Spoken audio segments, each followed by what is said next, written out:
Même sans avoir d'intérêt particulier pour la famille royale britannique, impossible d'être passé à côté des images du prince Louis lors du dernier jubilé de la reine Elisabeth II en juin 2022. Si les événements se sont déroulés sans accroc et en présence de la souveraine dont la santé fragile l'inquiétait, la vraie star du show s'appelait Louis de Cambridge. Le petit dernier de Kate Middleton et du prince William était tout simplement déchaîné à chaque fois, ou presque, qu'il apparaissait en public. Malgré un titre royal, le petit garçon a prouvé qu'il était comme tous les enfants de son âge et que rester assis de longues minutes à admirer un spectacle, à ses yeux sans grand intérêt, ce n'était pas vraiment sa tasse de thé.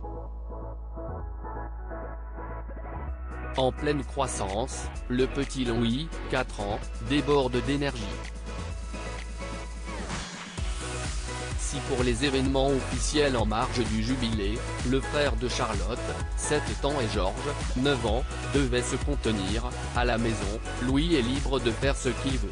Kate Middleton a révélé au cours d'une visite que Louis était loin de se poser tranquillement dans sa chambre en rentrant dans la Lambrook School où il est scolarisé avec ses 2 aînés. À bientôt 5 ans, le petit Louis n'attend qu'une chose, pouvoir se défouler. Il le dit d'ailleurs lui-même une fois rentré de l'école, « J'ai besoin de sortir et de libérer mon énergie », a rapporté le site britannique Hello. Autant dire qu'avec des parents comme les siens, Louis est plutôt bien tombé. Kate et William à fond dans la dépense il y a encore quelques semaines, en visite dans un centre de rugby, discipline sportive dont elle a hérité de certains patrons. Kate Middleton révélait que sa forme physique, elle l'entretenait par la pratique sportive en solo mais aussi avec ses enfants. Et cette activité commence dès le matin avant de partir à l'école. Comme la princesse de Galles le faisait savoir, la petite tribu s'offre une session de trampoline avant de filer à l'école.